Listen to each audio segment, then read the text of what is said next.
საღამოშვიდობის მეგობრებო, როგორ ხართ?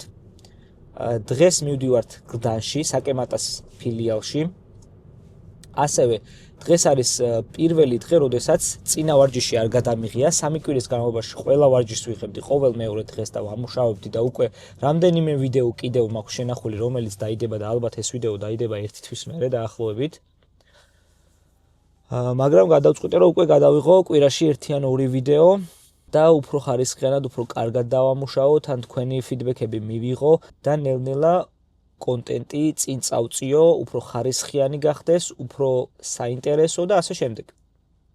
პირველ რიგში რისი თქმა მინდა ეხლა რა. ზოგადად აქამდე რა თემებზე ვსაუბრობდი, უბრალოდ გაწერილი მქონდა, რომ დღეს მინდოდა მაგალითად ამაზე საუბარი და всё.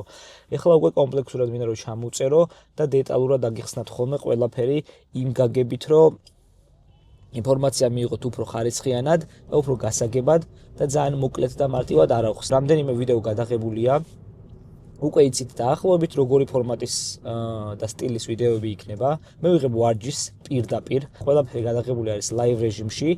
ხდება ყველაფერი იმ მომენტში, ვარჯიშობ. აქედან გამომდინარე ნაკლები კრეატივი იყო და არის ჯერჯერობით ვიდეოებში. თუ რაიმე იდეები გაქვთ და სურვილები, რა თქმა უნდა მომწერეთ და შემდეგში გავითვალისწინებ, ვეცდები თუ კონტენტს მოუხდება. დღეს ვისაუბრებ კვების გარკვეულ მითებზე და საწყისებზე, რა არის მნიშვნელოვანი რომ გავითვალისწინოთ. სანამ უშუალოდ ვარჯიშზე გადავალთ, უნდა შეგახსენოთ ის, რომ ჩემ ვარჯიშს უყურებს 99% ისეთი ხალხი, ვისაც დაფოლოვებული არ ვყავარ რა. ჯერჯერობით ვყავს 200-300 შუალედში ფოლოვერები. რა ძალიან მცირეა, თქვენც კარგად იცით რა. და იმისთვის რომ კონტენტი განვითარდეს, იმისთვის რომ мотиваცია მომეცეს, უბრალოდ დაასუბსკრაიბი არხი, მოიწონე ეს ვიდეო და ურჩიე მეგობრებს, ვინც ვარჯიშზე და დარბაზში დადის, რომ უყუროს ამ კონტენტს, არ ნახოს მაინც, თუ მოეწონება, რა თქმა უნდა, დაასუბსკრაიბებს და შემოუერთდება ჩვენს გუნდს. ამიტომ პირველ რიგში ლაიქი და დავიწყოთ ვარჯიში. როგორც ბოლოს გავაკეთეთ 100-120 და 100-ს გავახუროთ ზურგი.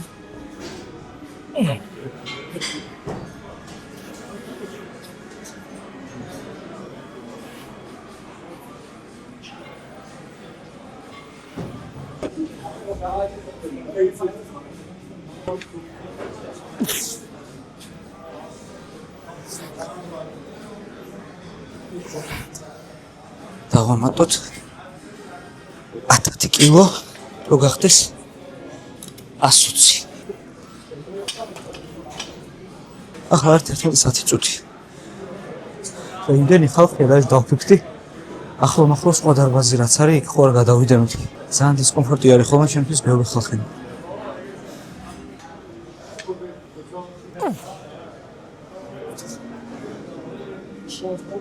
ათიანებს დავშო.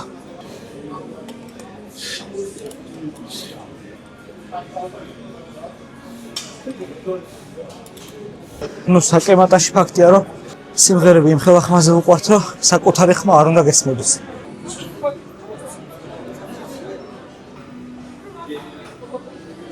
ეს თუ 12 ჯერ გავაკეთე, სროთ სუდად წავიდეს დღევანდელი ვარჯიში, მაინც კარგი იქნება. იმიტომ რომ 140-ია და რაიმე მექნება 80 კილომდე.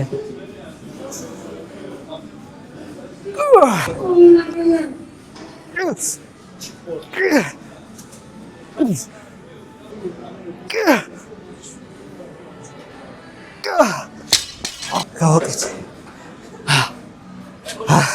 აუჩ. რატო არ არის მეტი სადგომი, თო დარბაზის მეორე ბოლოში მიწევს წასვლა. ლინების სადები როგორ უნდა იყოს? მარტო ერთი არის, თო საკიდები მოხსნილი აქვს ტრენაჟორებს და აქ თუ შეივსება მეორე ბოლოში უნდა წაიღო ფაქტიურად. როგორც ყოველთვის დავიწყოთ ბიცეპსის ვარჯიშით და მერე გავაგრძელოთ ტრიცეპსით და ცოტა დილტებიც გავაკეთოთ. დღეს როგორც აღვნიშნე, მინდა რომ კვებაზე საწყისებზე ვილაპარაკო. ზოგიერთი ისეთი მითი დავარღვიო, რომელიც სჯერათ რომ მართალია და ცოტა შევები მოგცით. ოკეი.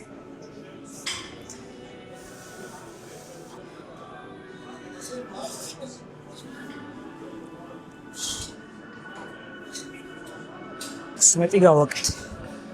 მოდი ჩავინიშნოთ. ეს იმას ნიშნავს, რომ ბოლო გამეორება უკვე 17 ნახევრებით უნდა გავაკეთოთ და სწორად მოიტანოთ. პირველი იდეაში რის თქმაც მინდა, ალბათ კვების შესახებ არის ის, რომ საღამოს ჭამა მავნებელიას რო იძახიან. ან დილით რო დგებიან და შეახლა ეგრევე რაღაცას ჩაიდებენ ლუკმას. იდეაში დიდად სასარგებლო არ არის რა. ზოგადად მთავარი არის, რომ დაძინებამდე საათნახევარი 2 საათით ადრე მიიღოთ საკვები, რომ კუჭამდე მივიდეს და რო წამოდგებით იდეაში, ეგრევე რო ჭამოთ, ეგ გარკვეულწილად პრობლემასაც არ წარმოადგენს ისეთს, რომ რამე დააზიანოს, მაგრამ წინაზე ვახსენე, რომ ადგომის დროს სისხლი ცოტა ბლანტია და ჯობია წყალი დავლიოთ რა. დილით რო ადგებით, წყალი დალიეთ, ჩავიდეს ორგანიზმში. ორგანიზმი 9 საათი 40 წუთი 1 საათი თუნდაც დაიწყოს ნორმალურად ფუნქციონირება და მე მიიღეთ საკვები. უფრო ჯანსაღი არის რა. უფრო შეგერგება თან. მე მაგალითად ეგრე ვშვები, როგორც არ უნდა მშიოდეს, მასაზე რო ვარ იდეაში. ხო ვიზახე მასაზე როცა ვარ შიმშილი არის ჩემი მტერი.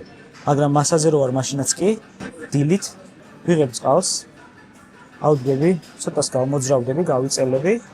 ტყილის გამოხეხვა რაღაცა იქ-აქეთ და ჩვენი 40-50 წუთი გადის. ამაზე ვიწყებ კვებას.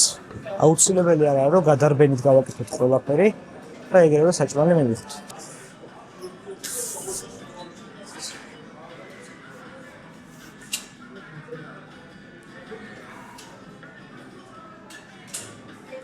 საღამოს კიდე კუჭმასწავლისთვის უკეთესია რომ დაწოლამდე 2 საათით ადრე მივიღოთ, რომ საკვები უკვე კუჭში იყოს მოხვედრილი.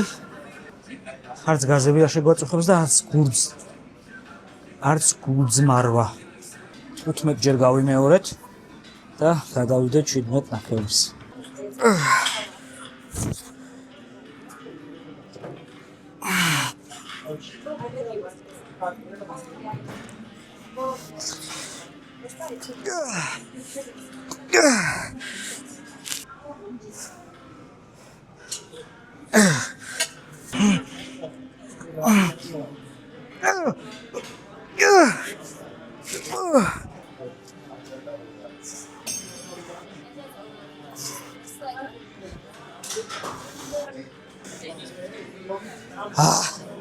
სამეტის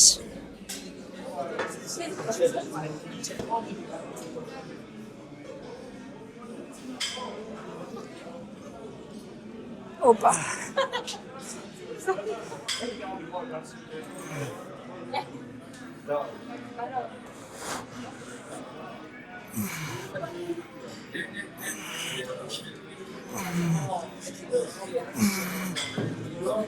გამეთი შაკურთი ძალიან თან. ნახევარზე უწევდი ფაქტიურად, მაგრამ მოდის.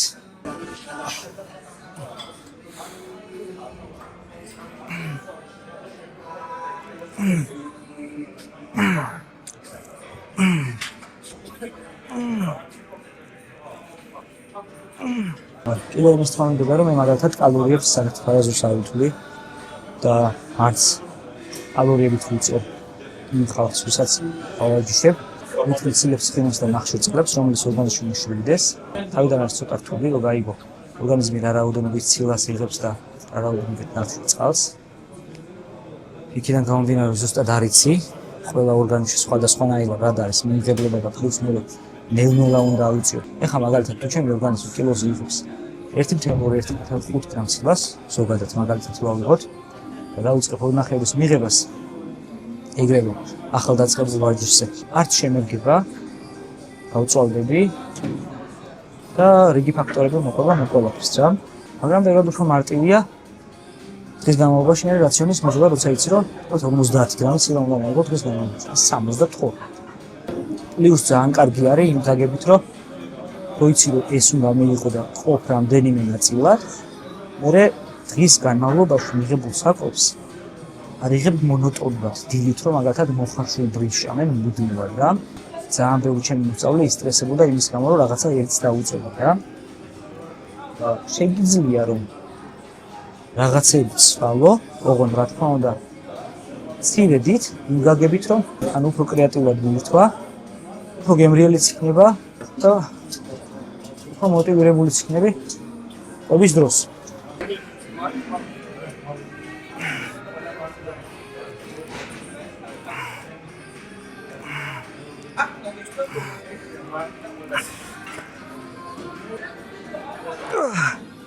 გაითიშა.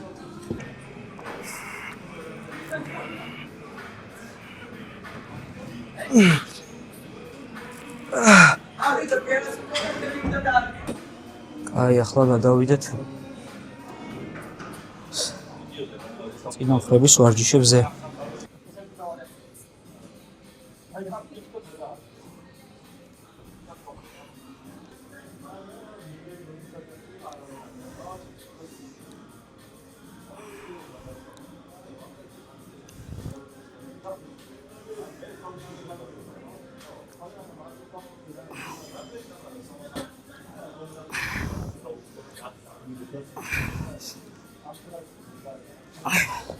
ცოტა კრეატიულობა კვებაში არაფერ ზიანს არ მოგარჭა.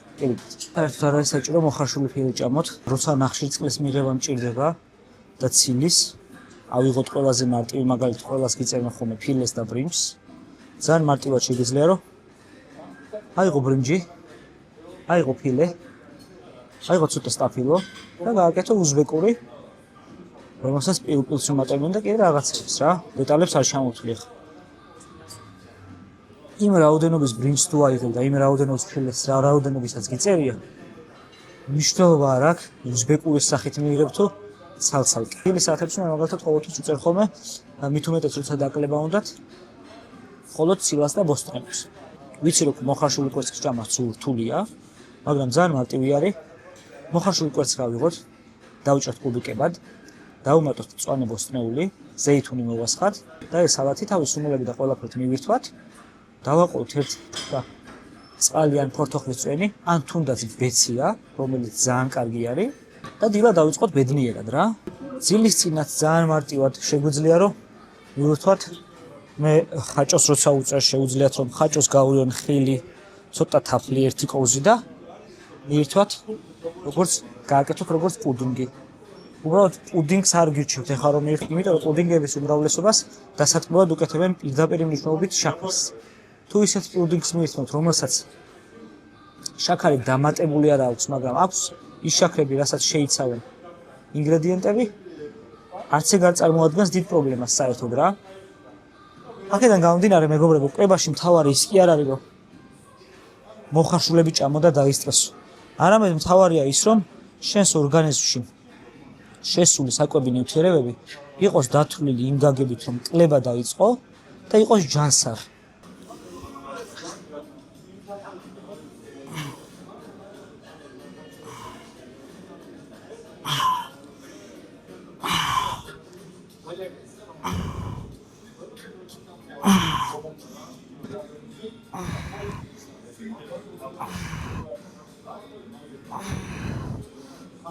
თუ გაინტერესებს კრეატიული, გემრიელი და საინტერესო ინგრედიენტებით გაკეთებული საჭმელები, რომლებიც დიეტის დროს შეგიძლიათ მივირთვათ, კომენტარებში დამიწერეთ, რჩევებს მოგცემთ, მაგალითად მე რას ვუყიდ.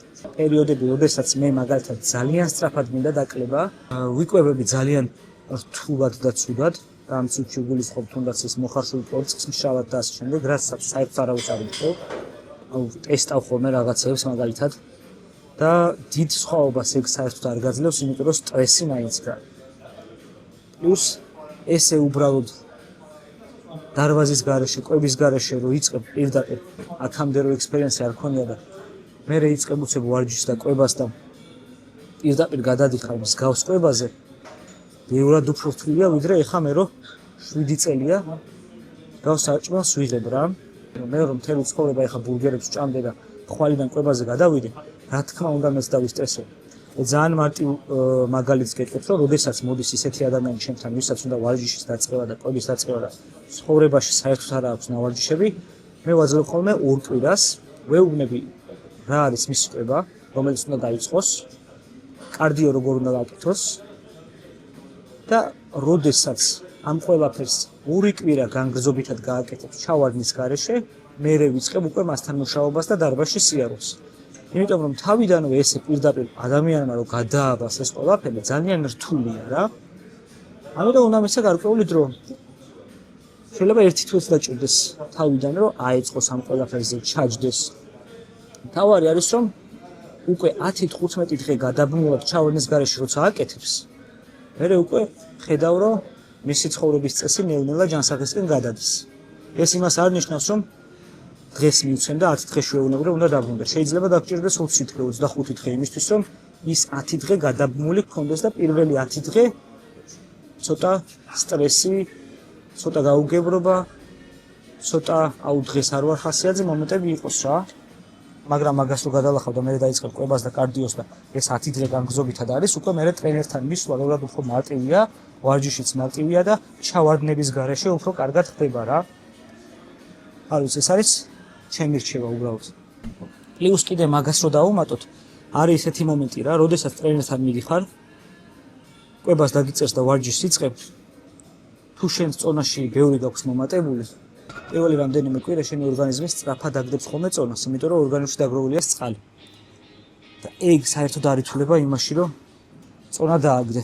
და ამ ორ კვირაში ზოგადად, რომელსაც ვაძლევ, მაგ წონას აგდებენ. და მე უკვე რა წონაც ვარდება, მთელი წონის კლება არის ჩემი დამსახურება. და არა იმის, რომ უბრალოდ შაქრებს არ ვიღებს და ორგანიზმიდან წყალი გამოვიდე.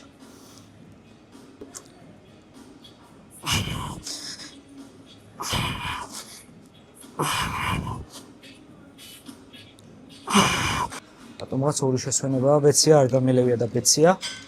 სწორ კვებას არ შეხედოთ როგორც დიეტას და როგორც ახალ სტრესს. არამედ შეხედეთ ჯანსაღი ცხოვრებისკენ მიმავალ მთავარ გზას.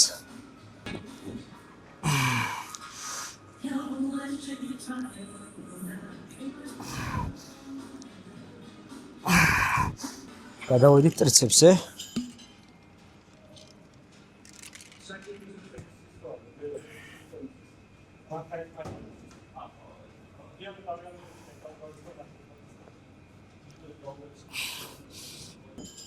კაი, შემდეგი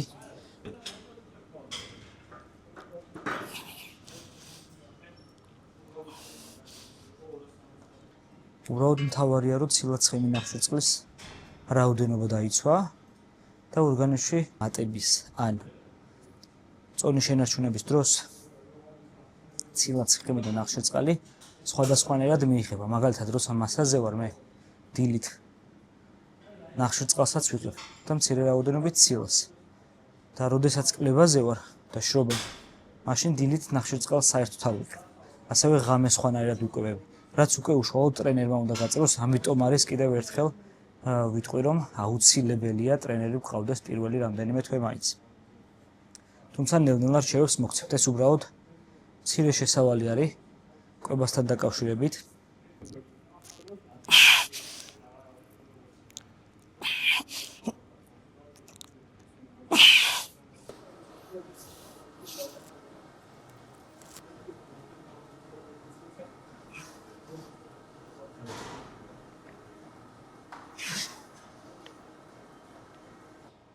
შევბეროთ ამ ბოლო დროს სულ დარბაზის დაკეტვა მისწრებს თო.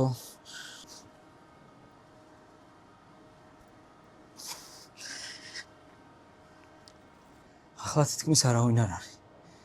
ვახ, კიდე ერთხელ გავიმეორებ, რომ ეს კონტენტი რო გაგრძელდეს, აუცილებლად დალაიქეთ ვიდეო და ასუბსკრაიბეთ YouTube არხი და აუცილებლად გააზიარებთ მეგობრებში, რომ მეტმა ხალხმა გაიგოს, რას ვაკეთებ. მეტმა ხალხმა უყუროს, წინ წავიდეს კონტენტი რა.